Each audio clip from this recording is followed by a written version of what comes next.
Alright, guys. We watched it. It just happened. We just finished watching the two first episodes of Ahsoka on Disney Plus. Oh, and I have to say, my nerves are a little calmed. I don't think the internet's gonna explode tomorrow. I mean, I'm sure it will. The internet always explodes. But there was nothing in here that I feel like is gonna set the internet on fire in a good way or a bad way, really. I mean, maybe there might be some cool stuff that might make the internet get excited, but I don't think there was too much in here that's gonna make them get mad. So overall, that's good. I have that to say about Ahsoka, that it's not gonna piss anybody off necessarily straight out the gate. Hopefully, uh, the character of Ahsoka was in it plenty. She was a badass. She had a couple good lightsaber fights. Um, I'll say that the lightsaber fights were good. There was none of that shaky cam crap from Kenobi. Thank God. Because I can't stand that junk. Let me see the fight. The lightsaber fights were on par with the prequels or with a live action Clone Wars fight. So that was awesome. Speaking of Clone Wars, an animated show, this is definitely Rebels Season 5. I was worried how many people who hadn't seen Clone Wars or Rebels was going to be lost going into this. I don't think they'll be super lost, but it definitely gives off a feeling of, hey, something happened here that I miss. I missed something before this. These characters aren't brand new. What's going on? Because the characters don't feel like someone brand new that you're just meeting. They feel like someone you should know already. So if you're a newbie to Star Wars or maybe only watch Mandalorian or the movies, that might be hard for you. It's going to give off that feeling. But not too bad. It does a decent enough job, hopefully. I'm only watching from the perspective of someone who's seen everything, so I can't vouch too much. Um, but yeah, it's definitely Rebel Season 5. You have all the peeps so far. It's given all the beats of Rebels. It feels like Star Wars. Ahsoka gets her screen time. She it, the everything feels Star Warsy down to the wipes and even the music. The music it pushes the boundaries of what Star Wars music should be sometimes, but not necessarily in a bad way. And when it needs to be, it feels like Star Wars music, and it's perfect. It's chef kiss, perfect. Um, the wipes, the transitions from scene to scene, feel like Star Wars. The world feels like Star Wars. Everything feels. Some of the stuff you see feels a little clean. It doesn't feel as lived in, as dirty as like some of the prequel trilogy Star Wars stuff. But I mean the original trilogy Star Wars stuff. Excuse me, but it not every world's going to be dirty and gross and grimy and backwater. Some of the worlds are going to be nice and clean, and you see that just like you see in the prequel trilogy and in Cloud City and in the animated shows and stuff. So that's cool. There are definitely times where it feels like an animated show but in live action, but it's kind of okay. Especially if you watch the animated shows with the idea that, oh, this is Star Wars but just in live action, you know? So as long as you're cool with that, then everything should be okay. Um, the character of Sabine gets a lot of screen time. I don't hate her. She's cool. Um, her relationship with Ahsoka is kind of cool. I'm interested to see where it goes. People might scream Mary Sue on Sabine, but whatever. They don't do anything crazy. She's cool. Let's just see where her character goes. Let's see where her and Ahsoka's character goes. Um, let's just see where the whole story goes. The whole story seems cool. Um, the apprentice characters of Balin and Shin, which is the dude with the beard and the chick with the blonde bob haircut, the people with the orange lightsabers that look bad in the trailer, their story seems interesting. And who they're working for and what they're trying to do seems really cool. Um, Seems like there's something more to them than meets the eye. It's just not your generic Star Wars villain. But when they were introduced, it felt super, oh my gosh, badass. This is some of the most Star Wars stuff I've seen in a long time.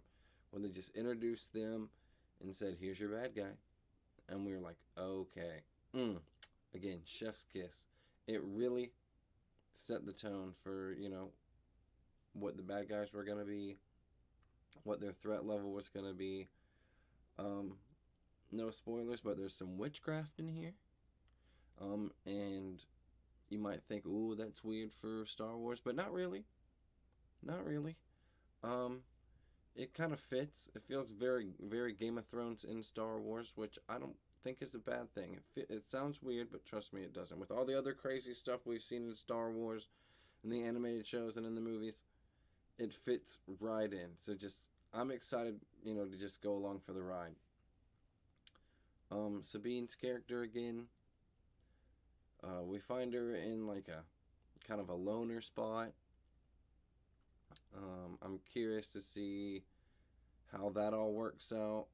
Of course, they're setting her up to like go on this adventure with Ahsoka, and we're in.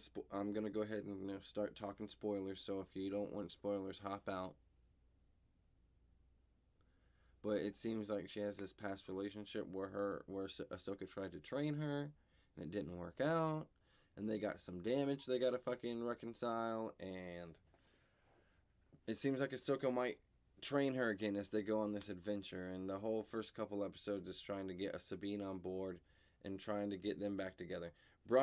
Bringing them back together, while we're on that topic, is Hera Syndulla from Rebels, the Twi'lek from Rebels. She's in this show. She's the green Twi'lek, alien chick, General Syndulla. You'll see her in both episodes.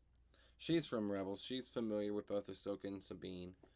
She's like, "Oh, reconnect or whatever." She sets them up to reconnect, and they're on this mission together. And it seems that Hera is going to be on the mission with them too. Um, Hera's live action design, I'm still dealing with. I'm on board with the live action Sabine and the live action Ahsoka and the live action everything else so far. But God, Hera just is still. It's going to take some time on that one. I still just don't feel like, one, that she's Hera from Rebels. I'm not making the connection yet. Two, she just doesn't look. I can't get over the fact that she just looks like a chick in makeup, or she just looks like a chick who cosplayed a Hera and went to a Comic Con or something. Like, I don't know, something about the makeup, something about how they got her done up, just doesn't look movie quality, and it takes me out. I don't. Hopefully by the end, I can feel like she's Hera, but right now, I don't know. I don't know. We'll see.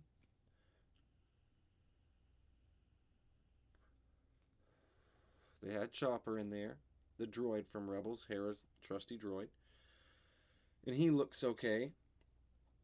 He they translated him from cartoon to live action fairly well.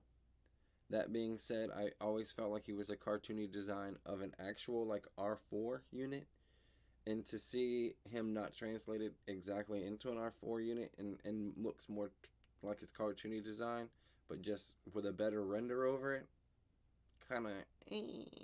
I don't necessarily know how I feel about that yet, but we'll see. But he was in there doing his thing. Gotta love Chopper. I ain't got no beef with him. I love any droid character, really. While we're on the subject of droid characters, I think his name is Fu Yang, the droid that hangs out with Ahsoka, who has connections to the Jedi Order. Apparently, he's been around for like 2,000 years hanging out with the Jedi. He knows everybody's lightsaber, helped all the younglings make their lightsabers, so like he's got some knowledge and some wisdom, and I like that.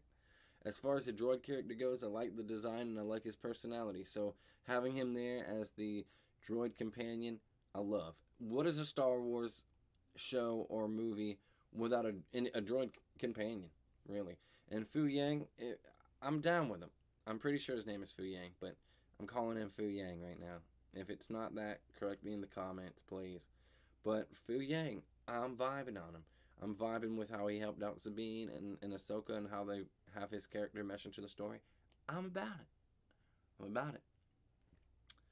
Um, they have Morgan Elsbeth from the Ahsoka episode of Mandalorian season 2 coming back, and she is in fact a Night Sister who's using witch magic, which I brought up earlier, which again feels very Game of Thrones, but fits right into Star Wars. And her character, I already liked her character in that episode, even though she didn't get to show much.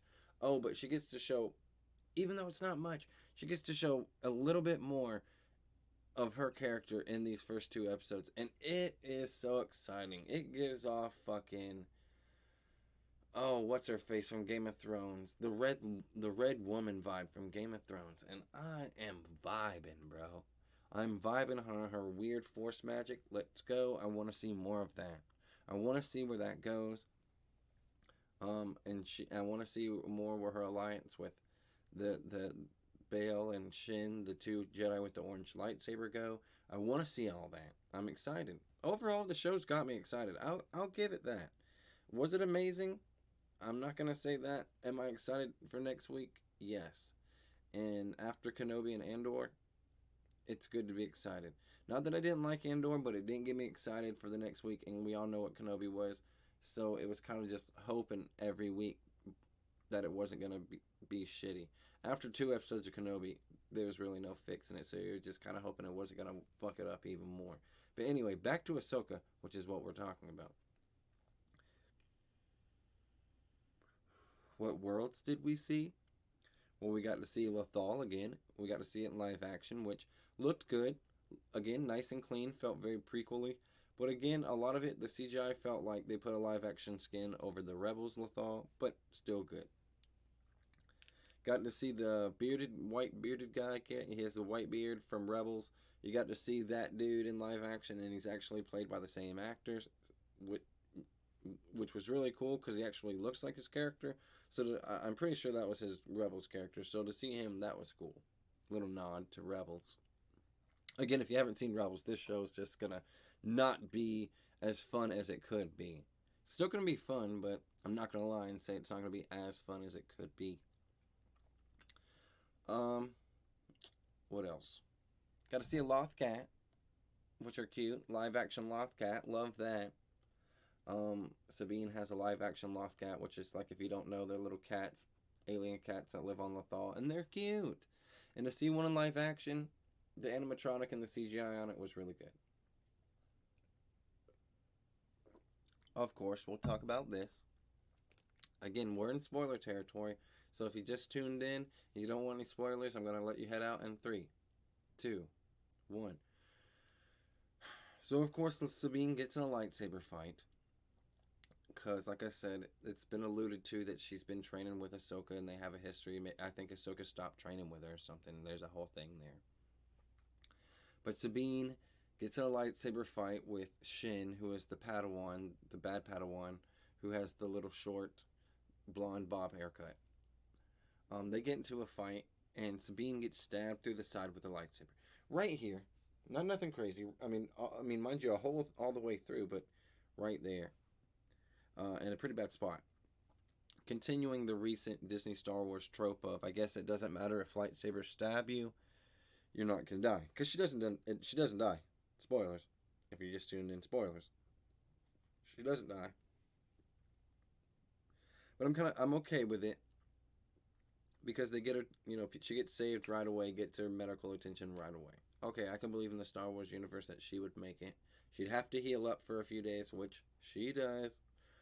But, I'm cool with it because Star Wars lately has just been doing too much with we're going to stab someone and then they're just not going to die. Kenobi did it 3 times and nobody died. Qui-Gon looking pretty, what? Right now. Anyway, so I didn't like that whole trope again. Like, you could have injured her without her getting stabbed, bro. Get her a fucking stab through the fucking arm. You know what I'm saying? And make her back up, and the dude and the chick gonna kill her, and then Ahsoka shows up anyway, and then the chick runs off. She don't have to stab her through the stomach and do this whole we got stabbed, and making lightsabers look even more inconsequential by getting stabbed by them. Nowadays in Star Wars, if you're gonna kill someone with a lightsaber or do some real damage, you better cut something off. Head, arm, cut their torso from their fucking lower body, something. Because a stab apparently don't do crap anymore in the Star Wars universe. Just saying. But overall, again, I look past it because they did get to her as soon as it happened. Boom, someone was there. Next, immediately was in a medical facility. So I don't hate it. It wasn't a Reva situation. So I'm not going to hate on it. Doesn't take me out of it.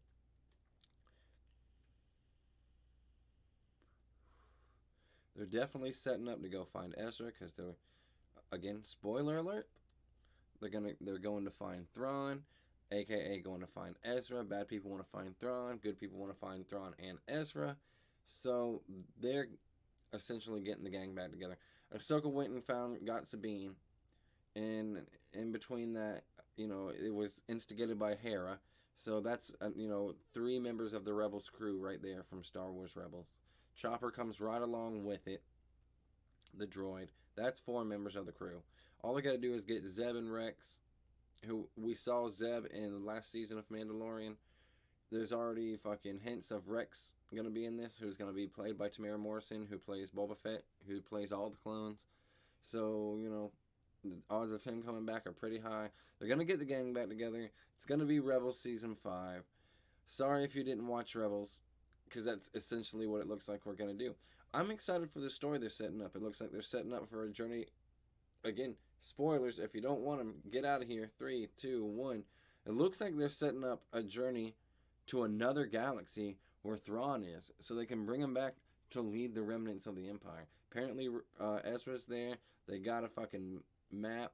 Oh man, I know another map MacGuffin, but they got a map to this other universe, and I mean to this other galaxy, and they're going there. And our characters are gearing up, both good and bad. Our characters are gearing up to go. Seems like we're gonna go along with them and see what mess they get into along the way. And I'm excited. I'm not gonna act like I'm not. Um, my hopes weren't super high for this, so I want to say I didn't get let down. I was. It didn't do anything egregious. It didn't do anything egregious to the lore. Didn't do anything egregious to the canon. They didn't do anything egregious to any new or past legacy characters, so I'm cool with that. And the story isn't boring. The action's fun. The writing is decent. The stuff's decently filmed. So I'm cool. It feels like Star Wars to me. It feels like fun Star Wars. I'm not asking for grade A, top the line, Godfather level writing out of Star Wars. I'm asking for decent special effects, good writing, some fun lightsaber battles, and don't disrespect characters that I love. That's all I want. And these two episodes have kind of delivered on that. If I can give it any criticism, I'd say, can we get one dude character in the gang? Because right now we got all chick characters and a couple droids. I don't count droids as boys or girls because they're droids. We got 3 chick characters. Can we get one dude on the crew, even if it's Zeb, even if it's Rex? Let's get this crew together. Let's go find Ezra. Let's go find Thrawn. Let's beat the bad guys. I'm on board with Ahsoka episode 1 and 2. Can't wait till next Tuesday. That's what I got to say about that.